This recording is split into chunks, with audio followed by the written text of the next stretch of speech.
Dear brothers and sisters in Christ Jesus, today we gather to celebrate the solemnity of the most sacred heart of Jesus, a feast that brings us to the very center of the gospel.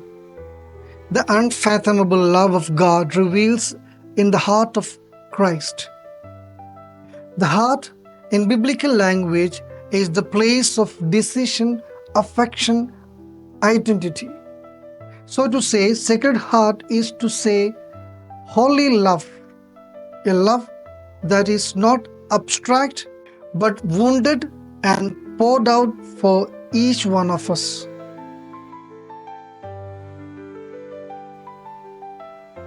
Our first reading from Ezekiel chapter 34 is God's direct message to his people who had been failed by their leaders, those shepherds of Israel who fattened themselves and neglected the flock.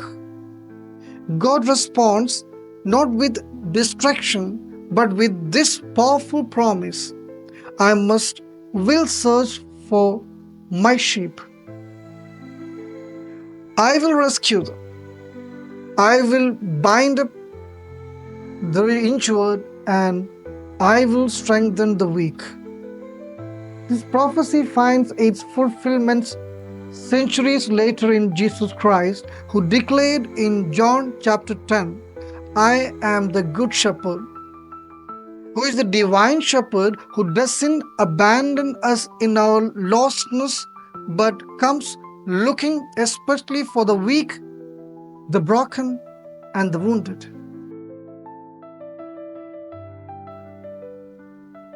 St. Paul in Romans chapter 5 reminds us just how radical this love is. God proves his love for us in that while we were still sinners, Christ died for us. This isn't conditional love. Jesus did not wait for us to be perfect. He didn't come just for the worthy, but for the wandering.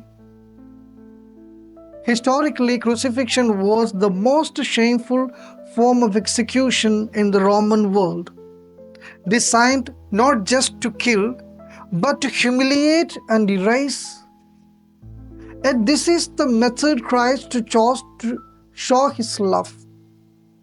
From his pierced side, his sacred heart flowed blood and water, signs of baptism and the Eucharist, of cleansing and nourishment, of rebirth and communion. In today's Gospel from Luke chapter 15, Jesus tells the parable of the lost sheep. It's only a few verses long, but it reveals volumes about his heart. What man among you would not leave the 99 in the wilderness and go after the one that is lost until he finds it? This was a radical idea in Jesus' time. Shepherds didn't usually leave their flock, it was too dangerous. But Jesus, not an ordinary shepherd, he is a shepherd with a sacred heart, who seeks the one, carries it back with joy, and then rejoices more over the one sinner who repents than over 99 who did not astray. This is the love of God, personal, persistent, and joyful.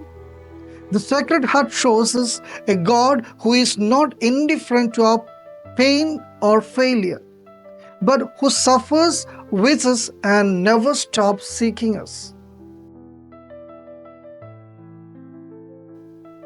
The devotion to the Sacred Heart as we know it today was especially popularized in the 17th century through the visions of Saint Margaret Mary Alacoque, a visitation nun in France. Jesus revealed to her his heart, burning with fire, yet wounded by the indifference of humanity. He asked for the reparation, for acts of love, for the institution of the feast In 1899, Pope Leo XIII consecrated the whole world to the Sacred Heart, calling it the greatest act of my pontificate. Why? Because the world torn by pride, violence, and greed desperately needs a reminder that love is the greatest power. So today we look to this Sacred Heart, a heart that seeks the lost, a heart that suffers for sinners, a heart that serves not through power but through mercy. In a world where love is often called conditional or manipulative, the Sacred Heart of Jesus offers a blazing contrast, a love that is faithful, tender, and enduring.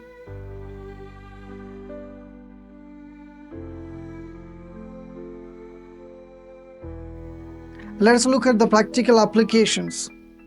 Spend 10 to 15 minutes a day reflecting on Christ's love through scriptures, before the Eucharist, or simply in silence. Let His heart shape yours. Imitate the heart of Jesus by seeking reconciliation with family, neighbors, or those you have distanced. Forgiveness makes space for healing. Embrace the lost sheep around you. Reach out to someone who feels forgotten, alone, or far from God. A call, a visit, or a kind word can be a glimpse of Christ's searching love.